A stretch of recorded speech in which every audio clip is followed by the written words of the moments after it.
Jonás 1:1. Vino palabra de Jehová a Jonás, hijo de Amitai, diciendo: levántate y ve a Nínive, y cuando vas a ir ahí, a aquella gran ciudad, pregona contra ella, porque ha subido su maldad delante de mí. Jonás se levantó para huir de la presencia de Jehová a Tarsis, y descendió a Jope, y halló una nave que partía para Tarsis, y pagando su pasaje entró en ella para irse con ellas a a Tarsis, y dice: lejos de la presencia de Jehová. Oramos. Querido Señor, te rogamos que nos hables en esta mañana y que nos has llevado cada domingo por el tema de la necedad, y siempre hemos creído por muchos años que cada tema en este calendario tiene que ver con nuestros problemas y necesidades, y seguramente quieres hacer algo en nosotros para que logremos ser sabios y no necios. Así que te pedimos que una vez más aprendamos de este tema y lo incorporemos a la vida. Te lo pedimos en el nombre del Señor Jesús. Amén. Bueno, cuando uno ve los temas que nos siguen, vamos a tener distintas personas. Ahora va a venir Omar Pelliza y otros. Y uno, si ha seguido el tema, parece que es siempre lo mismo, lo de los necios.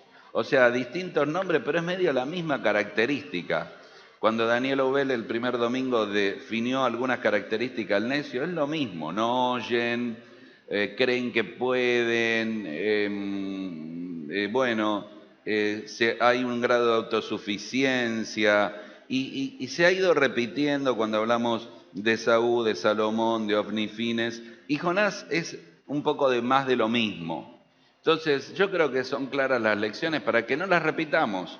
Yo les invité a ustedes, y lo vuelvo a hacer, y que te digas: no quiero ser necio, que catalogues a la gente como necio, a tus hijos, su esposo, esposa, tal vez son necio, como que le des un perfil a la palabra para que se ubique y digas: me doy cuenta, no es que la persona es desobediente o maleducado, es necio.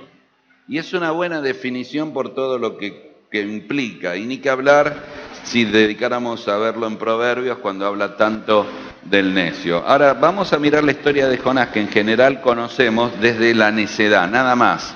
No es un estudio sobre todo Jonás, más allá que quiero recordar que es un libro histórico, que no es una parábola, no es un sueño, no es un invento, que ahí en Segunda Reyes 14:25 se menciona que Jonás era un profeta en la época de Jeroboam, un personaje real, y que el Señor menciona a Jonás. Con esas dos cosas ya te tendría que ser suficiente. Hay otras razones, aun como los antiguos judíos hablaban de este Jonás histórico, pero para mí es suficiente. Reyes lo menciona, Jonás está aquí en las Escrituras, el Señor lo confirma. No hubo una ballena, aunque siempre dibujamos la ballena, fue un gran pez, pero el libro es histórico y con eso es suficiente, porque no es nuestro tema ahora hablar de la historicidad, me salió, ¿no?, de Jonás, sino de la necedad de Jonás. Y la necedad de Jonás está marcada en función de una circunstancia particular. Era un profeta de Dios, se supone que tenía que predicar de Dios, y lo mejor que alguien quiere hacer cuando predica, lo que he buscado toda la vida, y cualquiera que sepa en este púlpito, es que la gente responda en arrepentimiento y en algún tipo de decisión. Así que, bajo esa consigna, Jonás recibió una orden de ir a Nínive. Entonces tenés que entender que Nínive era el castigo de los israelitas. Israel odiaba a los asirios y a su ciudad Nínive, eran idólatras. Nínive era una ciudad líder en el imperio que dominaba el Medio Oriente, incluyendo a la pequeña nación de Jonás. Nínive era una nación perversa, malvada, cruel. Nínive era algo que cualquier judío naturalmente debería odiar. Tal vez, si yo pudiera hacerles entender, es como que si le pidiera a un judío hoy en día que vaya a la franja de Palestina y les pida a los palestinos que se arrepientan, ¿entendés? Algo así. Entonces hay un argumento a favor de este concepto de que Jonás, si alguien quería que no se arrepienta, era Nínive. Si alguien quería que no pida perdón, era Nínive. Si alguien quería que Nínive fuera destruida, porque al fin y al cabo lo que vas a ver es que Jonás quería que los ninivitas murieran. En el fondo está esto, que se acabara. ¿Tenía razones? Un montón. Pero Dios tenía otros planes, Dios tenía otra metodología, Dios tenía otro pensamiento. Igual te cuento para cerrar esta parte, que este imperio asirio comenzó en el año 800 y fue destruido en el año 600. Algunos creen que la destrucción tuvo que ver con que habló Jonás. No, habló Nahum, no Jonás. Jonás dio un mensaje de arrepentimiento y por ese tiempo la gente extrañamente, y aunque te parezca muy raro, se arrepintió. Y lo que no iba a pasar, pasó, y la gente escuchó el mensaje de Dios y hubo un arrepentimiento general. Pero lo cierto es que está este nacionalismo de Jonás, que lo lleva bien adentro, y así como todos llevamos, aún los clubes de fútbol, que dice yo soy de Boca, no me voy a poner una camiseta de River nunca, o al revés, el nacionalismo judío de Jonás era muy fuerte, y pensar en ir a predicar a Nínive no estaba en su idea, pensar en que se arrepintieran no estaba en su deseo, y pensar que Dios perdonara a Nínive menos. Así que tal vez podés empezar la idea de la necedad, porque en una sencilla forma, Jonás habla de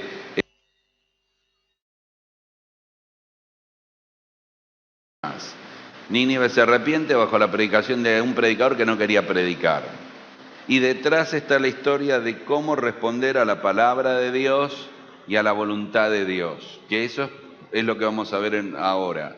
Y detrás hay otro concepto de que Dios salva a los perdidos, de que Dios ama aún a los gentiles, paganos, idólatras y crueles, y que Dios aún tiene misericordia y perdón. Así que no sé de quién estás pensando que decís es el peor del barrio, es una persona muy mala, es una persona que está ajena a Dios, que no quiere saber. Dios todavía lo ama, Dios todavía tiene planes y Dios todavía quiere que le prediques el Evangelio. Por eso hemos dicho aquí varias veces que lo peor que hay es cuando el creyente toma partido político por alguien. Uno políticamente puede tener un pensamiento, pero tiene que saber que el presidente que estuvo ahora y el que está ahora y el que estuvo, ambos necesitan a Cristo.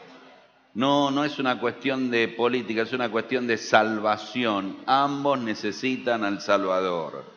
Y Nínive necesitaba al Salvador, y Nínive necesitaba el perdón, y lo que vos sientas, lo que Jonás sienta, lo que yo sienta, y las razones que yo sienta no son suficientes. Y una persona, si quiere no ser necia, debe seguir el corazón de Dios y no tus deseos, y escuchá bien, razones. No voy a seguir más con este tema, pero Jonás tenía razones. No estaba loco y decía, no, Nínive es gente buena. Era lo peor. Pero las razones no son más que humanas y no coinciden con el deseo de Dios. La listita de las cosas que marcaron la necedad de Jonás, bien simple y bien rápido, ¿no?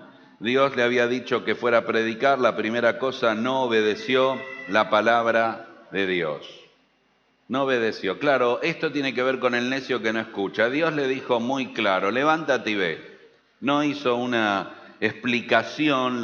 Cuando Dios pide algo no te da una gran explicación. Levántate y ve.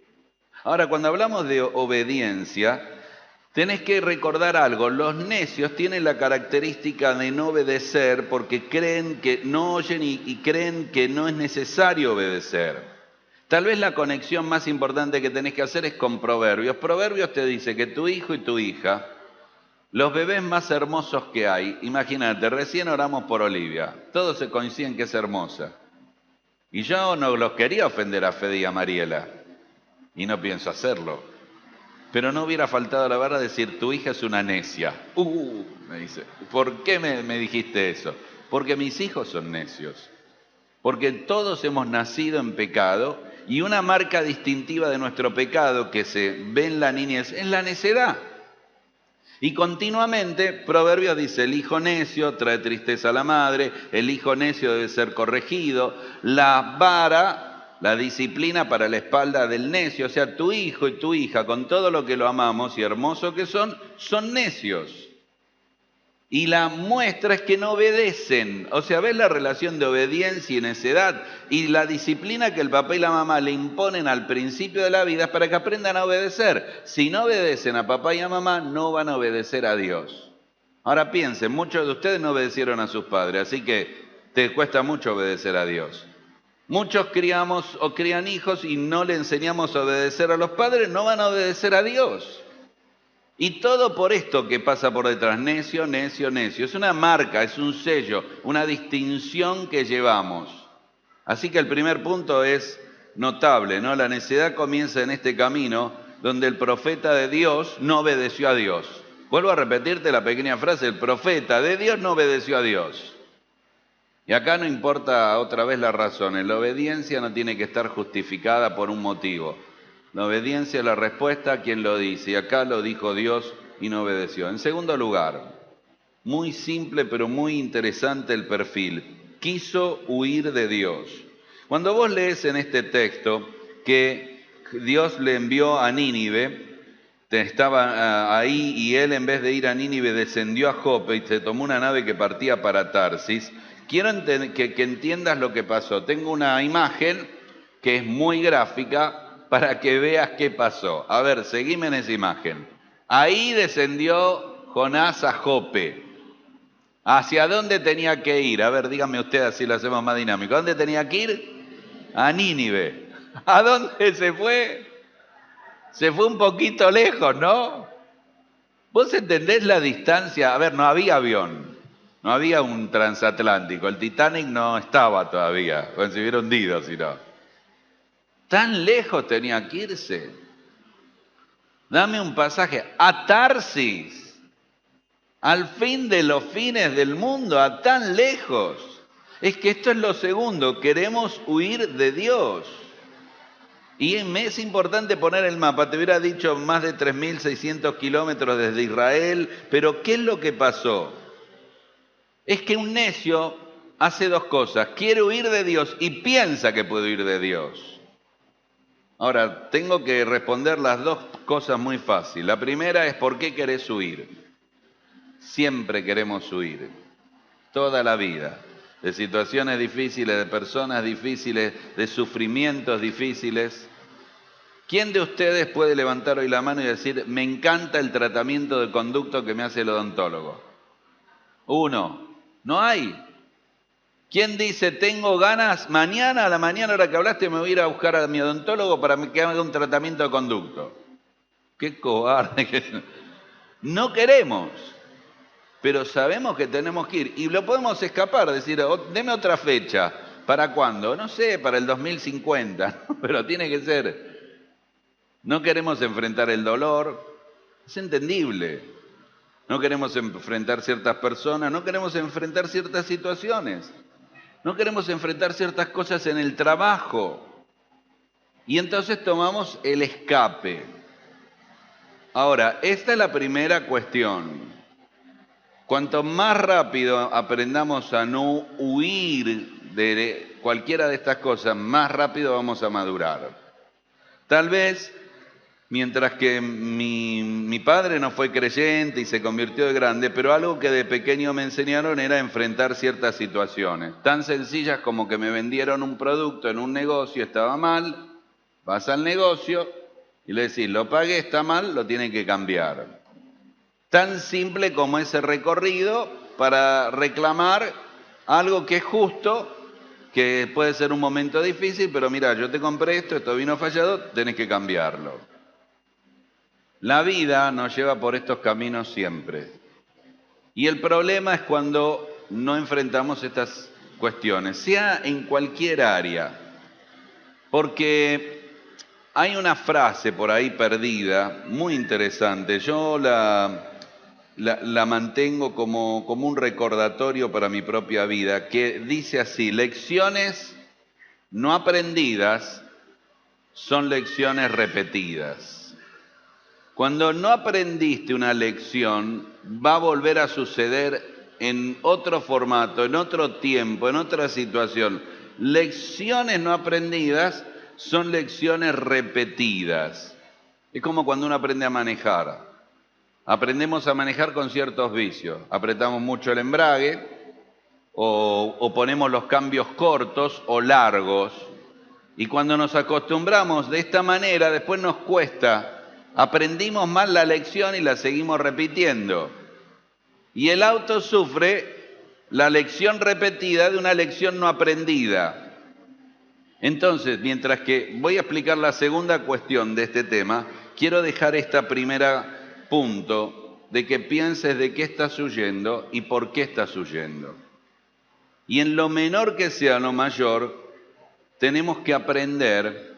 El Señor dice, puso su rostro como un pedernal para ir a Jerusalén, de que Dios quiere que nunca esquivar el valle de sombra y de muerte, que es el más peligroso de los valles. Él dice que va a estar con nosotros, Él dice que hay luz, por eso hay sombra, Él está ahí. Él dice que el valle lo vas a pasar, porque no te quedás en el valle, vas a llegar a la casa del Padre, pero el valle de sombra no es esquivable. No es esquivable. No hay forma de esquivarlo. Y si es el valle de sombra y muerte, hay un montón de cosas en la vida que no podemos esquivar. Pero luego viene el segundo aspecto, que no se puede huir de Dios. No podés esquivar o huir de las situaciones, y menos de Dios. Entonces, yo recuerdo Salmo 139, y dice el Salmo 139, verso 7, ¿a dónde me iré de tu espíritu? Sabiamente, dice David, ¿no? ¿Y dónde huiré de tu presencia? Si subo a los cielos, vas a estar ahí. Si voy al Seol y hago mi estrado, ahí tú estás.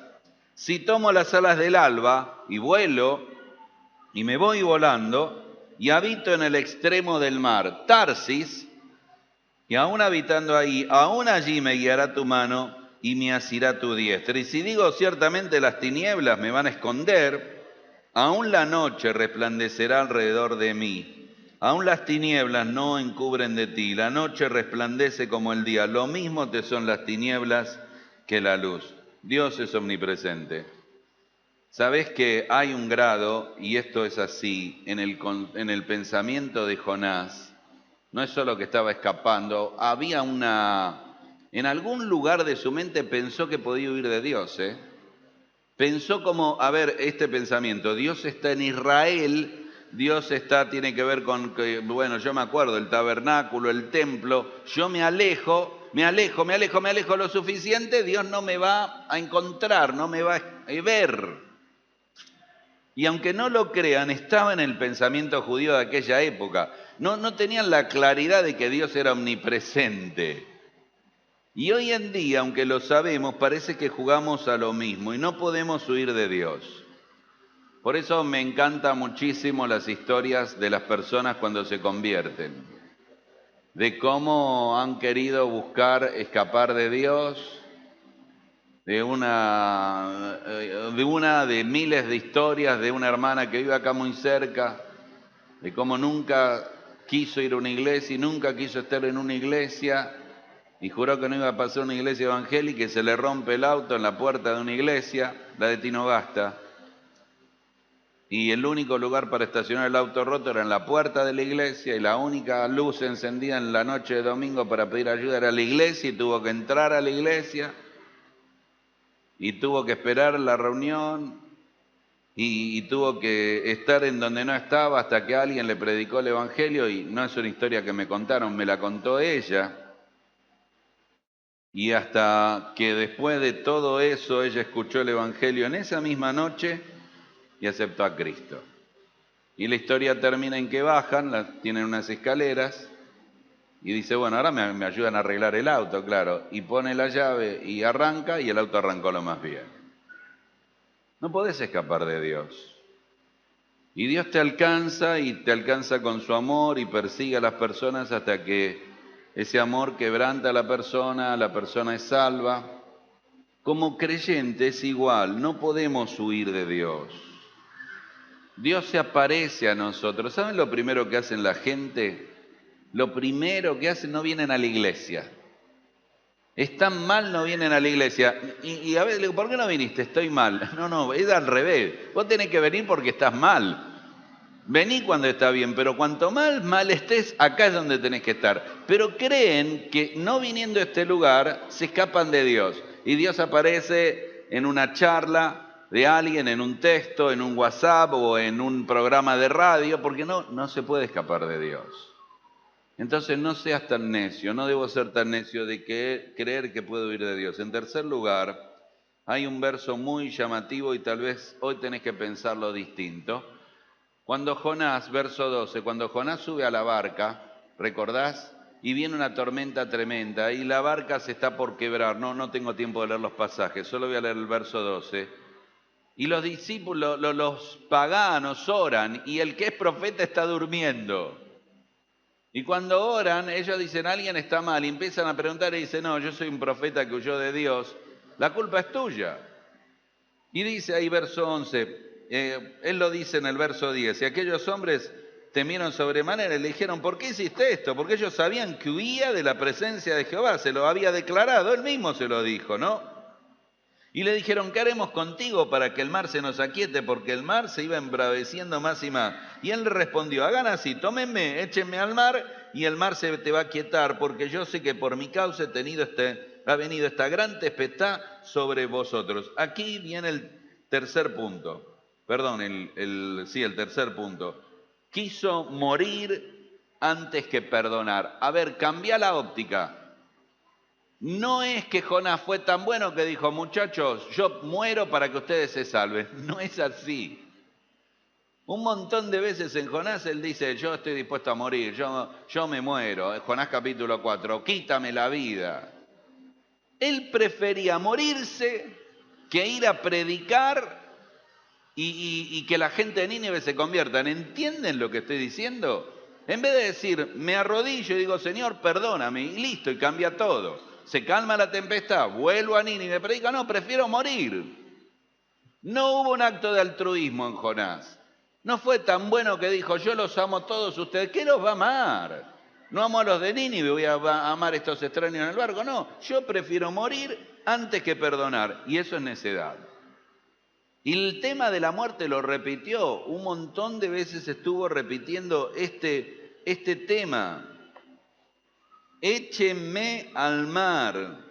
Pero lo tremendo es que siempre aparecen las razones que justifican, pero no alcanzan. Y lo que sí alcanza es la necesidad. ¿Hasta qué punto estás dispuesto a vivir y mantener esta necedad? Bueno, yo te voy a decir, Jonás estaba dispuesto a morir. Y lo curioso es que vos no te pertenecés y no nos pertenecemos, pertenecemos a Dios. Mira capítulo 4, verso 3, para que veas lo que te digo. Ahora pues, oh Jehová, te ruego que me quites la vida, porque mejor es la muerte que la vida. Otra vez te querés morir. Se quiere morir a cada rato. Yo le hubiera dicho, pero bueno, morís, tanto querés. No, es que aún prefería eso que perdonar. Yo realmente cuando empecé a descubrir todo el corazón de Jonás, me hice muchos planteos, porque ¿saben lo que pasa con Jonás? Uno lo lee en Reyes, es un profeta de Dios, predicó un mensaje breve porque él ni siquiera hablaba el idioma sirio, y esa pequeña frase la gente se convirtió. No es que la gente se convirtió, ellos ya habían tenido un problema o dos problemas serios ahí en Nínive, que tenían que ver con una tremenda tormenta y un eclipse total de sol, y habían tenido un cataclismo, así que como que esas cosas prepararon a Nínive para el arrepentimiento, porque ellos dijeron, nos va mal, debe ser un problema con Dios, y cuando le habla de Jehová, Jonás, el pueblo responde y se arrepiente. O sea, hay un arrepentimiento con una pequeña frase, pero la realidad que más allá de eso, sabés que Jonás termina sin cerrarse. O sea, no sabemos cómo terminó lo de Jonás. Sí sabemos que él predicó, que Nínive se convirtió, pero dice capítulo 4, y no tendré yo piedad de Nínive, aquella gran ciudad, verso 11, donde hay más de 120.000 personas que no saben discernir entre su mano derecha y su mano izquierda, y muchos animales. Y no sabemos la respuesta de Jonás. Y el mensaje del libro queda abierto. No sabemos si respondió bien o respondió mal. Si yo tengo que leer todo el libro una y otra vez, yo creo que respondió mal. Porque matame, no te perdono. Fue al vientre del pez, oró, el Señor lo llevó, bueno, le predico, la gente se convierte y sale fuera de Nínive, ¿te acordás? Se queda ahí viendo a ver si Dios lo perdona o le manda fuego. No, y se enojó con la calabacera y se enojó con el gusano y hay, muchas veces repite la palabra, Dios preparó, y le dice, vos te da lástima esto y tenés problema conmigo que tengo piedad de la gente. Y no sabemos qué pasó. No sabemos, como que deja la incógnita. ¿En qué terminó Jonás? No importa. Lo que importa es que vos y yo no sigamos ese camino. Lo último, capítulo 4, verso 1 al 3, dice, Jonás se apesadumbró en extremo y se enojó. Bueno, esa es otra característica que no la voy a mencionar ahora. El necio se enoja, ¿no? Pero lloró a Jehová y dijo, ahora, oh Jehová, ¿no es esto lo que yo decía cuando estuve en la tierra? Por eso me apresuré a ir a Tarsis, porque sabía yo que tú eres Dios clemente y piadoso, tardo en enojarte y de grande misericordia, y que te arrepientes de mal. Ahora pues, Jehová, te ruego que me quites la vida, porque me es mejor la muerte que la vida. En último lugar, él cuestionó el carácter de Dios. O sea, el problema final era con el carácter de Dios. Era como el hijo pródigo que no entendió la bondad del Padre hasta que la experimentó y el perdón del Padre, y pensó mal. Y es muy interesante porque algunos dicen que en el capítulo 1, Jonás actuó como el hijo pródigo, se fue a la provincia apartada. Pero en el capítulo 4, Jonás actuó como el hermano mayor del hijo pródigo. Yo no sé si te acordás, el hermano mayor del hijo pródigo se quejó, el hermano mayor criticó, fue un egoísta enojado. El otro se fue, capítulo 1, el hijo pródigo. Capítulo 4 parece que es el hermano mayor, ahora que se queja y dice, yo sabía, Señor, que vos sos bueno y clemente. Y tenía un problema con el carácter de Dios. Cuando termino en esta mañana, quiero llevarte a este punto. Tu más grande problema, y el mío, es con el carácter de Dios, no es con las situaciones, no es con la gente, lo que estoy viviendo es con entender que Dios está por arriba. Dios quiere que ame a quien no pueda amar, Dios quiere que perdone, amad a vuestros enemigos, que perdone a quien me hizo daño. Dios quiere que confíe en Dios cuando no tengo nada, que como Abraham salga sin saber a dónde iba, y si no tengo recursos Dios los proveerá, y depender de Dios, y no ser como Jacob, que siempre quiso ayudar a Dios. Todo eso se resume en que tenés un problema de cómo es Dios. Ahora, toda la vida nos pasamos haciendo el perfil de la gente. Decimos, este llega tarde, este es muy cómico, este es muy serio, este es muy materialista, este es un mal hablado. Entonces nosotros definimos, bien o mal definimos a la gente. ¿Cuál es tu definición del carácter de Dios? El problema final, de fondo de Jonás fue con Dios. Por eso hay una pequeña frase que yo he repetido mucho, que obviamente no es mía, pero la he leído y la creo, que todos nuestros problemas, todos, ¿qué problema querés hablar? ¿Matrimonio? ¿Hijos? ¿Dinero? ¿Sexo? Todos nuestros problemas son teológicos. Teológicos. Tiene que ver con quién es Dios, con el carácter de Dios, con no darnos cuenta lo que Dios es, lo que pide y lo que debemos hacer. Y ese fue el problema de Jonás. No Nínive, no lo que él pensaba, tenía una distorsión, entonces tenía un problema con el carácter de Dios, y según el verso 1 se enojó, y según el verso 3 se quería morir, y según él justificó, porque yo sabía y yo conozco, y no es esto lo que me decía, de que tú no te vas a enojar y tienes misericordia. Ahora díganme, Jonás es necio, ¿no? ¿Y qué de los apóstoles? 3 años y medio con el Señor, les envía a predicarle hasta el fin del mundo y se quedan en Jerusalén, y se quedan en Jerusalén, y se quedan en Jerusalén. Y cuando Pedro está ahí en Jope, tiene que ir a la casa de Cornelio, después de que el Señor le baja un lienzo y le explica todo, y para él entrar a la casa de un judío era terrible, y dice, uy, se convierten también los gentiles. Sí, Pedro, se convierten los gentiles. Pero Pedro, ¿cuántas veces te lo dijimos? ¿No lo dijo el Señor en el pacto que hizo con Abraham? ¿No leíste Génesis 12, Génesis 15? Serán benditas en ti todas las naciones de la tierra. Es muy antiguo esto, ¿no lo sabés? ¿No has aprendido que hay salvación para los gentiles, que el Señor murió por todos? ¿Cuándo se te van a caer las fichas y darte cuenta? Y lo que le costó a Pedro, y lo que le costó a los discípulos, lo que le costó a la iglesia de Jerusalén, sí, el Señor ama a los gentiles, salva a los gentiles. El Señor no es como vos, ni es como yo. El carácter de Dios es distinto. Y si no me aprendo a depender de lo que Dios es, siempre voy a fracasar en la vida.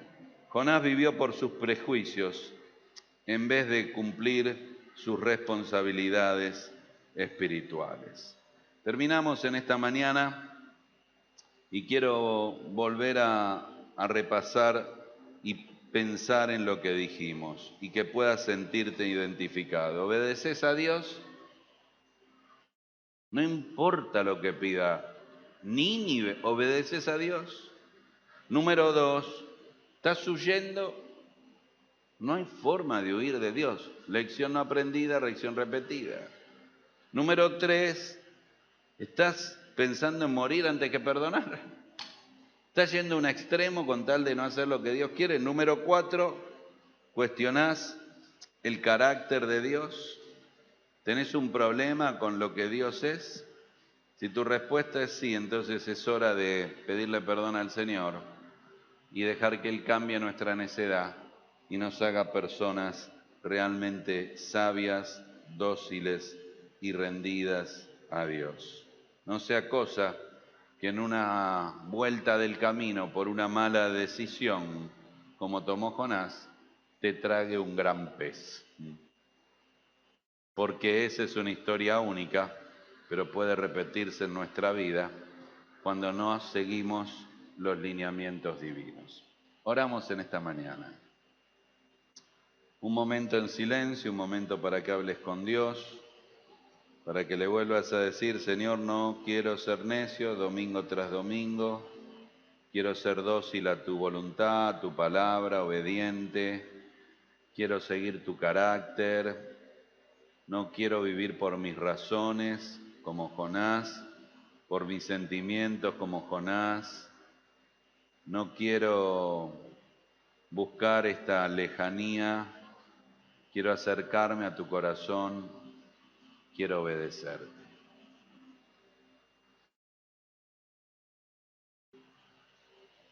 Querido Señor, te agradecemos en esta mañana tu palabra. Gracias, Señor, porque una vez más nos reiteras la historia de los grandes necios de la Biblia. Es difícil que después de estar todos estos domingos acá no nos sintamos identificados con alguno de ellos. En alguna parte nos toca a todos. Todos tenemos algo de necio. Te pedimos que lo podamos ver, nos podamos dar cuenta, te podamos pedir perdón y torcer el rumbo de nuestra vida apuntando a vivir una vida sabia y no necia. Te lo pedimos en el nombre del Señor y Salvador Jesucristo. Amén.